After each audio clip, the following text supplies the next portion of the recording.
Well, look, it's not where the Bucs wanted to be at this point in the season, but it's still ahead of them. They still have a very important 3-game stretch that will decide who's going to win the NFC South this year. We're going to break it all down for you here on the next episode of Bucs Bonus. Live from the Stream Center in Tampa, Florida, the home of News Channel 8, your official Bucs station. This is Bucs Bonus on WFLA Now. All right, welcome into the Stream Center here at WFLA, your home for the Tampa Bay Buccaneers. Currently still tied, somehow, maybe even miraculously, for first place in the NFC South, despite, we'll call it a disappointing stretch. Let's just call it what it is. We've still got very important games coming up here. As always, I'm your host, Garrett Phillips, here with our Bucs insider, Eileen Natchik, and of course, Scott Reynolds from Pewter Report. Guys, we're not going to talk about last week's game. It was on Thursday night, so thankfully we got to Well, you know what's not disappointing? Already. What's not disappointing? That lovely haircut of yours, Garrett. Looks great. Scott, you got a haircut. It does. Yes, thank you. I did. Look good. It was about time. Listen, let's be honest, it was getting a little out of control. So we took care of some business, unlike the Bucs these past couple of weeks. Yeah. But as we've mentioned, they have a very important game, one of 2 battles against that man right there, the former Buccaneer offensive coordinator himself. Here, as we actually travel to Carolina for our game against the Panthers, then of course they'll be coming down to play the Bucs in week 18 here in Tampa. Or sorry, 17. It's 18. Well, no, it is 18. Yeah. Bye weeks throwing you off. This obviously next couple of games are going to be very big factors into who wins the NFC South. Both teams are tied at the top of the division somehow, and all you got to do really for the Buccaneers is you got to win 2 games, and you can take home another NFC South crown. How, Scott, Eileen, how do they begin by making that happen? This is the hot potato division, right? Nobody wants this. It's like the Buccaneers tried to give it to Carolina by losing on Thursday night to the Falcons. All the Panthers had to do to be up at a full game in the division is just beat the Saints in New Orleans. It didn't happen.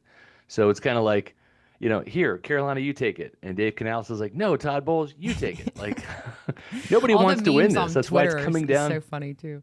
Yeah, that's why it's coming down to the end here. How do they do it? I don't know, Eileen. This is a team that is 1 of 5. I'm talking about the Buccaneers in their last 6 games since the bye week. Right. They have lost 2 games at home to the bottom 2 teams in the division, the Saints and the Falcons, in back-to-back weeks. I'm not sure what gives me any hope that they're going to beat the better team in the NFC South, the Carolina Panthers, on the road. And you look at Carolina, Eileen, this is a team that is, when I say up and down, when I say yo-yo, I mean it. For the past 7 weeks, they have gone win, loss, win, loss, win, loss, win, loss. And now, if the pattern holds, they're going to beat the Buccaneers on Sunday because that's what they've been doing according to their pattern for the past 2 months. It's a great observation. Win-loss. No, it's a great point that you make too. And you said this in one of your podcasts. You don't know what you're going to get from this team. Like you beat the Rams and then lose to the Saints last minute, which that game was crazy. And I think it's also kind of crazy that Saints fans are like, oh, Shuck is our guy. Like, okay, is he though? Or is he just, having a few good games? But anyways, no, I don't know either because I really thought, I know we didn't want to talk about the Falcons game, but I really thought that they were going to win, especially having Mike Evans and Jalen McMillan back. And even though And a 2-touchdown lead in the fourth quarter with 10 minutes left. Yeah, it's so having all these guys coming back healthy, I would like to imagine that that's going to help them on Sunday, but it did not help them when they played the Falcons. So I don't know either. I think if you've been, which Garrett, obviously he wants to talk about this later, the documentary, but watching this documentary, Raise the Flags on Amazon Prime. Oh. Yeah. And so for me and Scott, we're in the locker room after this game and I feel like I'm still not over the gut-wrenching vibe. And you could tell they were upset and sad. But a point that you make in a lot of your podcasts, Scott, there are starters but no stars. And when we're watching this documentary, you're seeing there's one or two particular guys that are just absolutely holding everyone accountable, yelling. There's energy, there's spark, and this team doesn't have it. They don't have it, and that's fine if that's your identity and it works for you, but it's not working, and they need a new identity. And I love that they brought JPP in, right, for hopefully a locker room guy, and have him kind of change some things there. But they need that spark, and I love that Mike Evans tried to do that against the Falcons. I love that he tried, but I mean, you're watching this documentary and you're like, there are some dogs. There are some like angry dudes that want to win, and it just feels like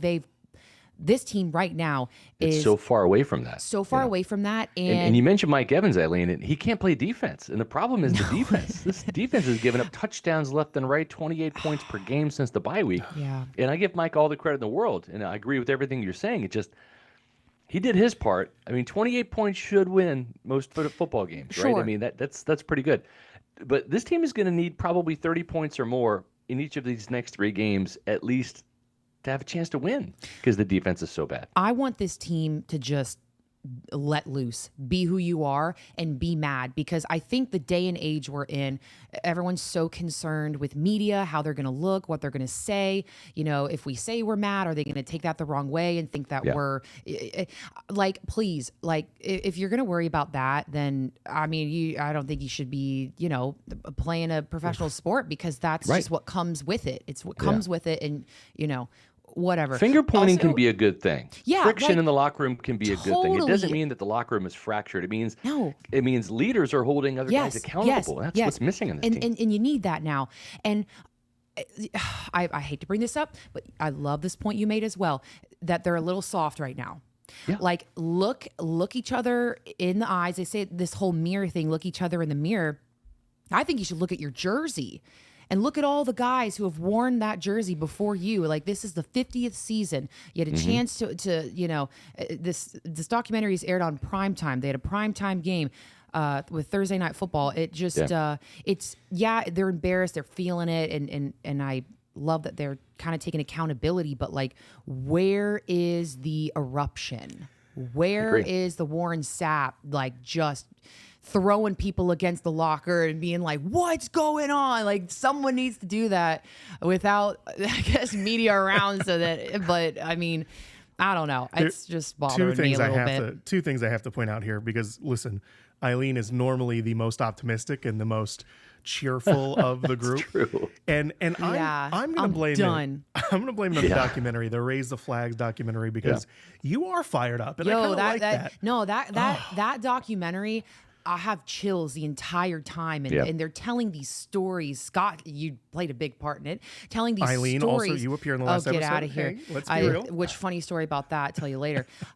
There are these stories within the story, and like the team has used these little stories as motivation. I mean, we could talk about it for hours, but what is this team doing right now? It's just like, the average is like good enough. Like, the vibes are good enough. Okay, we're all pissed off. Like, that's good enough. Like, no, it's not. Yeah. Like, what are we all using? How about Jalen almost breaking his neck? Yeah. Can we use that? Like, this guy's out here playing for us again. Insane. It's kind of crazy. When I'm watching the docuseries, and of course, I mean, I've covered this team for 30 years. So from 1995, when Sapp and Brooks walked in the building, when the Blazers bought the team, I started covering this team. So I kind of lived a lot of those episodes. Yeah. But when I'm watching, guys like Rondé Barber and Warren Sapp and Derek Brooks and John Lynch, those Hall of Famers, talk about the standard and talk about what the level of expectations are, and the mood and the vibe that they created. Yeah, was fearsome. It was a fearsome defense that drove this team, and as I'm watching this and reliving this. Yes. I'm looking at this present day team, and I'm in the locker room, and I'm watching every single game this team plays. And I'm you're like, what it is a far cry from what it used to be, and so listen, this team can finish anywhere from 10-7 to 7-10. Anything's on the table. Win the division, let Carolina win the division. Everything's on the table. I have no idea how this season's going to play out. There's 3 games left, but there's got to be some real fundamental changes next year. And I'm not necessarily saying fire Todd Bowles, but the problem is this defense needs to be fixed, and that's his area of expertise. He's in charge of it. He calls the plays. So whether it's keeping Bowles but getting an actual defensive coordinator and firing some of these assistants, something has got to be done, because we have seen now year in and year out, this team barely wins the NFC South at the very end of the season. Oh, and by the way, the NFC South is the worst division in football. Yep. So this team is nowhere near being a Super Bowl contender. This team, I think if they do finish 10-7, there's a good chance they could lose their home playoff game again, something they've done 2 other times now under Todd Bowles. So, I mean, they're probably going to play Seattle or San Fran. Those are 2 very tough teams. I don't feel good about that. Do you, Garrett? No, not at all. It's funny because we've beaten both those teams this year, which is insane to say out loud considering where those teams are versus where we are. Yeah. But we're 2-0 against them. So you would think, right, at the beginning of the season, if we would have told you that and say, hey, you might face them as your wild card game, you're probably feeling pretty good about it. And back then, yeah. But this league is a what have you done for me lately league. Right. And the Buccaneers right now are a bad football team. They were a good football team before the bye week, 6-2. Okay. They're a bad football team. Well, right I have a question going off of that. Were they a good football team and now they're bad, or has this been them all along, but now their they were just weaknesses, lucky back then? right, and their weaknesses are being Maybe. exposed, and like, you know, the tape has been watched, the weaknesses are exposed, like the injuries have happened, like, or was this just like, you know what I mean? Yeah, and you know, there's some truth to that. I will say the team is probably healthier now than it even was at the beginning of the season. I mean, there's been some exchanges, right? Like Kalijah Kancey is out. He's been out since week 2. Same with Cody Mauch, right? But then you have Mike Evans back now, and Jalen McMillan's playing for the first time, and Bucky Irving is back, right? So there have kind of been some give and take on the injury front. But, you know, right now, I like where this team is offensively, but I just don't have any confidence in this defense to rush the passer and get the sacks necessary to stop quarterbacks, to play red zone defense, and to hold teams to field goals rather than score touchdowns. And then also to just do simple things. Stop the run, not give up explosive passing plays. You know, this team has lost plenty of games this year to backup quarterbacks and rookie quarterbacks. And, you know, and this team, they got Bryce Young this week. They're going to have another backup quarterback in Quinn Ewers the next week against Miami. So I don't know. Todd Bowles and this Bucs defense, they're going to prove me wrong, because right now I have zero confidence in them. I don't think they have any confidence in themselves. and something I love, And they're playing like it too. as I mentioned earlier, when Eileen, you were talking about that documentary, you kind of had to censor yourself a little bit, because I know what you really wanted to say is that they don't have any, for lack of a better term, I'll use a nicer term for it, God. jerks, right, on the defense. They don't have the Warren Sapps or the Ndamukong Suhs, the jerks on the defense that maybe raise that attitude level a little bit. You got to be scared of somebody. I love what Baker did when he came in, and I love that he created this, like, hey, I'm cool with you, you're cool with me, like we're all boys kind of thing. But someone needs to be like feared. Yeah. Right? Like someone needs to, or at least have the ability to be feared, and bring it that used out to be, now. You're right. It used to be Hardy Nickerson and Warren Sapp back in the day, in the Dungy and the early Gruden era. And then during the latest Super Bowl run, it was Jason Pierre-Paul and it was Ndamukong Suh, two players that had no business getting in somebody's face, telling it like it was, and holding them accountable, right? And that's probably a big reason why they brought JPP back too, to kind of just say, this is what it's supposed to look like. And JPP is going to come in here off the streets, and he's going to hold people accountable because he has the credibility that comes with a Super Bowl ring. It's just a team dynamic. Like whether you're talking about, an NFL team or, I don't know, high school. Like there's got to be somebody on the team where, I don't know. I mean, I'm thinking back to the playing days, and I'm like, oh my gosh, eye roll. Like, here she goes again, like, telling everybody to make sure we're here. And like, and I'm like, now you're like, okay, that was the person that, had to be feared, or that no one really liked, or whatever, because they're the bad guy. They're holding everyone accountable. They're, calling everybody out. They're not, kumbayaing every, Friday night. Like, and, listen, there's a lot of criticism, obviously, online that has gone to Todd Bowles and to Baker Mayfield about where the Bucs are at right now. But I think people are starting to talk about, at least this week, I've heard a lot more chatter about the people who are picking the players for the team. Unfortunately, that means General Manager Jason Light. we're going to talk a little bit more about, well, really those three men and who really has the bigger, I don't want to call it responsibility for this situation, but really who is responsible for where the Bucs are at. We're going to talk about more when we come back for Bucs Bonus.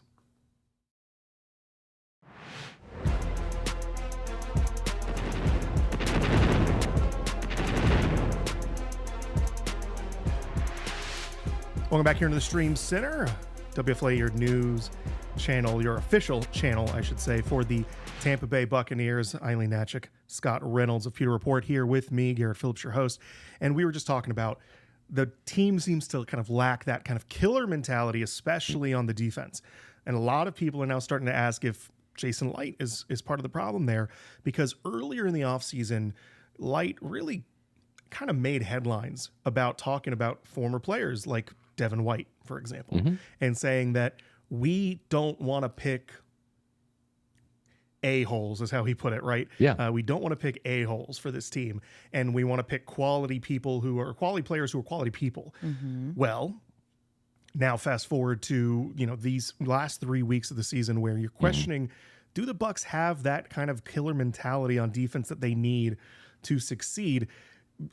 Eileen, Scott, is this Jason's fault?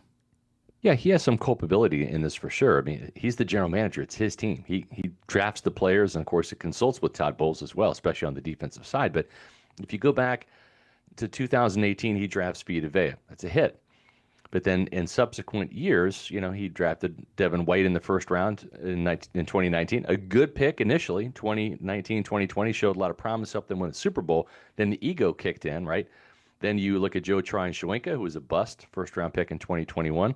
The top pick in 2022 was Logan Hall. He's kind of been a bust. He's been an okay player, but hasn't not lived up to his draft billing. Then you look at Kalijah Kancey, who was drafted immediately after Logan Hall because they kind of realized they made a mistake with Logan Hall in the first round of 2023. And by the end of the season, he will have started 28 games, but missed 23 in his career. So great when he's on the field, but you can't help the club in the tub. Then you look at Chris Braswell, second-round pick, another edge rusher that hasn't panned out like Joe Tryon-Shoyinka. So there's been Yaya Diaby, third-round pick in 2023, probably the best edge rusher, but he's not an alpha. He's not a Simeon Rice, Shaq Barrett, Jason Pierre-Paul type of player that they swung and missed at Hassan Reddick in free agency. So it hasn't been for a lack of effort, but it's been for a lack of execution, Eileen, and their front seven, as a result, is suffering. They can't get to the quarterback. The players that have been picked have not panned out. At the same time, I don't have a ton of coaching or a ton of trust in this coaching staff to properly develop the players. So it's never one person. It's never one thing in team football. But it's a collaboration, and Jason's fingerprints are all over this. I will say this about Jason. He knows what it's supposed to look like. He traded for Jason Pierre-Paul. He signed Ndamukong Suh and cut Gerald McCoy, that swap at defensive tackle. He drafted Vita Vea. He signed Shaq Barrett. So he knows what that defensive front should look like. That's why I trust him to kind of get back on track after a hard reset of realizing some of these picks just haven't panned out. Yeah, and like you said, it's hard to put one thing on one person entirely, but a little bit of everything, a little bit of everyone, and it's team sports, so everyone's needs to take accountability here. Yeah, and we're gonna need some better draft picks next year, Jason. Yeah. I mean, look, whether it be draft picks, whether it be free agent signings, I think that Jason and Todd and whoever else is making this decision, they have to take that real long, hard look about the Buccaneer man. And it's such a great part of the documentary when they talk about how Levante David is that guy for them. Yeah, that was cool. They need one or two, for lack of better word, dogs in the room who aren't afraid to be like Warren Sapp, aren't afraid to be like Ndamukong Suh and ruffle some feathers, because that's ultimately kind of how you have to bring the attitude.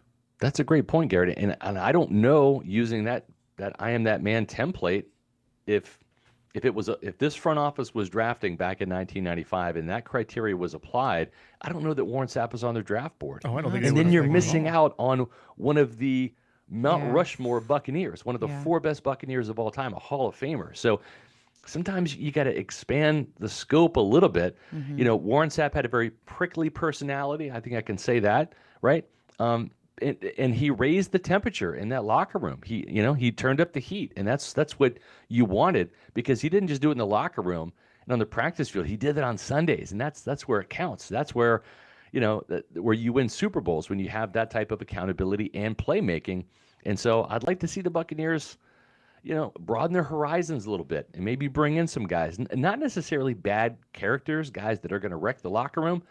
But Hardy Nickerson was that way too, and he helped turn this franchise around, because he came in and gave a crap back in 1993, and this team was full of guys that didn't back then.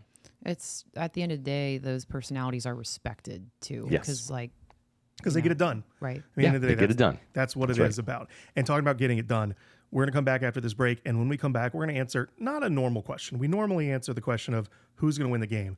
Now, Scott and Eileen, I'm going to ask you the big question. Who's winning the South when we come back? Oh, boy.